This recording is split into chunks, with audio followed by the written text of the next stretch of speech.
नमस्कार मैत्रिणींनो. तर मी स्नेहल लेडीज टेलर या चॅनलमध्ये तुमचे खूप खूप स्वागत करत आहे. तर सध्या ट्रेंड कसलं चालू आहे? प्रिन्सेस कट ब्लाऊज चालू आहे, फोरटक्सचे ब्लाऊज चालू आहे.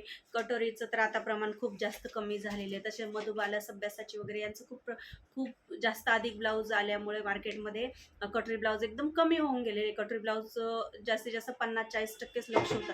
आता सध्या ट्रेंडिंगमध्ये जास्त आहे तुमचे प्रिन्सेस कट आणि फोरटक्सचे ब्लाऊज. तर आज आपण या व्हिडिओमध्ये फोरटक्सच्या ब्लाऊजची कटिंग बघणार आहे. याच्यामध्ये मी तुम्हाला अशा वेगळ्या वेगळ्या ट्रिक दिलेल्या आहेत की ब्लाऊज वर मार्किंग कशी करायची, फोरटक्सची ब्लाऊज अस्तरवर कसा कटिंग करायचा, तसेच ब्लाऊज ड्रॉ कसं करायचा, ब्लाऊज पीसवर ब्लाऊज मार्किंग कशी करायची, अशा छोट्या छोट्या ट्रिक्स मी आपली इथे कटिंग दाखवलेली.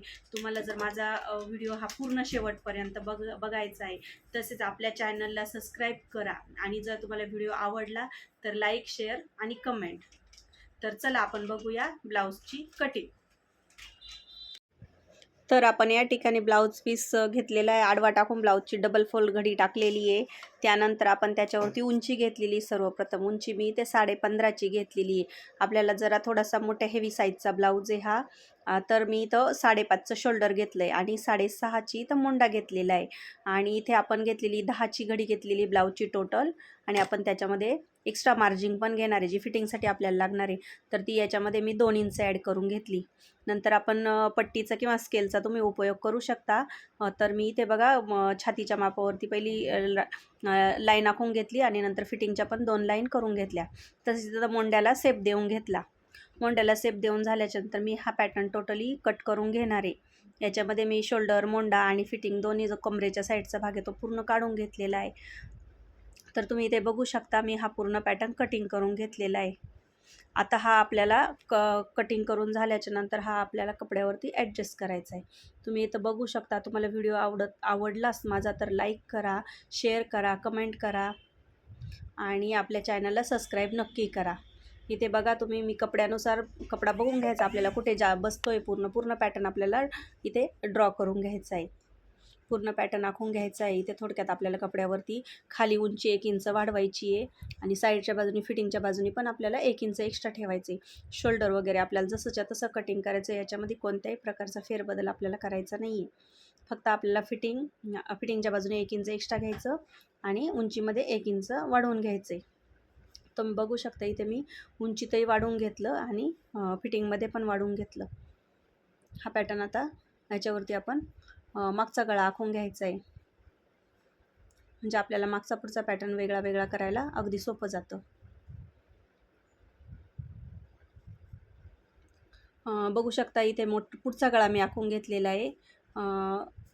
पुढचा गळा मी मागचा पॅटर्न ड्रॉ करून झाल्यानंतर बाजूला काढून घेतला. आता पुढच्या पॅटर्नवर पुढचा गळा आखून घेतला आणि साईड कटिंग करून घेतलेला आहे.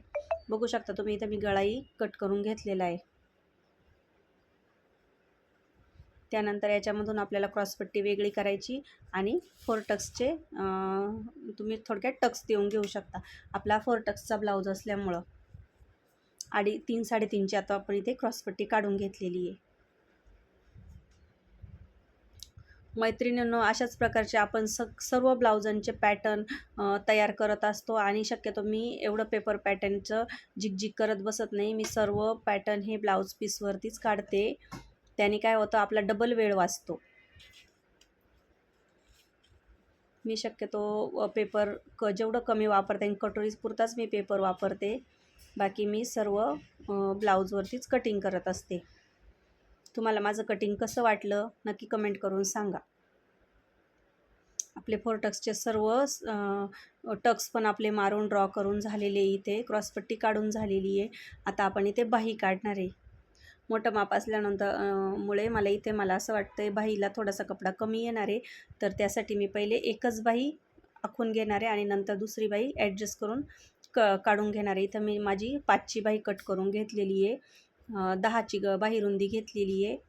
बाहीला 3 इंचाचा शेप देऊन बाही कट करून घेतली आणि उरलेल्या आता थोड्याशा कपड्यातनं आपण जॉईंट वगैरे देऊन राहिलेली बाही पण एक कट करून घ्यायची आहे आणि शिवताना आपण त्याचे जॉईंट कंप्लीट करून घेणार. अशा प्रकारे अस्तरवरती सर्व पॅटर्न कट करून झाले का आपल्याला ब्लाऊज पीसवरती हे पॅटर्न सर्व जसेच्या तसे ठेवून कट करून घ्यायचे.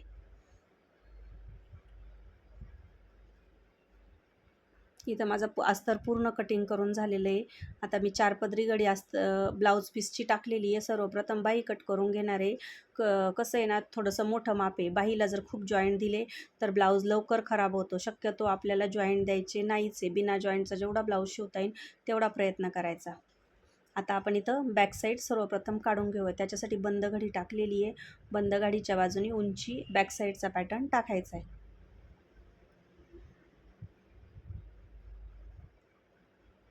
आता इथे मी बॅक साईड पण कट करून घेत आहे. बघू शकता.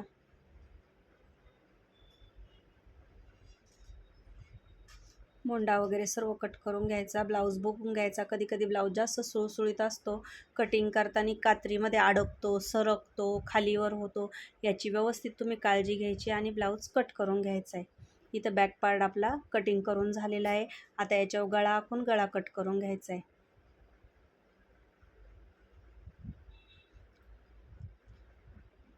तर इथे मी 2 इंचाची गळा रुंदी घेतलेली आहे आणि गळा खोली जवळजवळ मी 10 ते 11 इंच घेतलेली आहे आणि राऊंड शेपचा गळा कट करून घेतलेला आहे. बघू शकता तुम्ही, मी राऊंड शेप अगदी व्यवस्थित सहज दिलेला आहे आणि कटिंग केलेलं आहे. ज्यावेळेस आपण सहज आकार देतो ना, त्यावेळेस आकार खूप छान येतात आणि जर असा आकार हळू अलगद देण्याचा प्रयत्न केला तर आकार आपला इकडे तिकडे जातो. त्याच्यामुळे अगदी सहज आकार द्यायचे. आता इथं फ्रंट साईड आपल्याला टाकायची आहे. फ्रंट साईडसाठी कपडा बघायचा कोणत्या साईडला बसतो, कुठे आपला व्यवस्थित बसन. तुम्ही बघू शकता. आता मी फ्रंट साईडचा पॅटर्न टाकताना ब्लाऊज पीसचा कपडा जरा तिरका घेतलेला आहे. तिरक्याच ब्लाऊजवरती मी कपडा टाकणार आहे. तर हीच माझी ट्रिक होती. आपण कपडा नेहमी तिरका टाकायचा आहे, तिरका आथरायचा आहे ब्लाऊज पीसचा. त्याने काय होतं, ब्लाऊजला अगदी छान पप येतो आणि ब्लाऊज अगदी सुंदर असा फिटिंगला बसतो. कुठे घड्या येत नाही, घोळ येत नाही. थोडंसं तिरकं टाकल्यामुळं अगदी सुंदर तो बसतो. त्याच्यासाठी तुम्ही काळजीपूर्वक ब्लाऊज आखताना ज्यावेळेस आपण अस्तरवर कटिंग करतो, अस्तर कटिंग करून झाल्याच्यानंतर ज्यावेळेस आपण पिसावर कटिंग करतो त्यावेळेस जरा काळजीपूर्वक ब्लाऊज कटिंग करायचा. इथे मी शार्प असा तिरका ब्लाऊज ठेवून कटिंग करून घेतलेला आहे. यामुळे काय होणार आहे, पप अगदी छान येणार आहे. ब्लाऊज कुठेही असा सपाट होणार नाही किंवा असा घड्या वगैरे कुठे बसणार नाही. अगदी छान फिटिंगला ब्लाऊज बसतो हा तिरकं कटिंग केल्यामुळे. अशा प्रकारे आपली ब्लाऊजची पूर्ण कटिंग झालेली आहे. तुम्हाला व्हिडिओ पूर्ण वॉच केला असेल तुम्ही, आता तुम्हाला आवडला असेल तर लाईक करा, शेअर करा. तुमच्या याबद्दल काय कमेंट आहे त्याही सांगा आणि माझ्या चॅनलला सबस्क्राईब नक्की करा. आता आपण क्रॉसपट्टी ठेवू नये, क्रॉसपट्टी काढून घेणार आहे.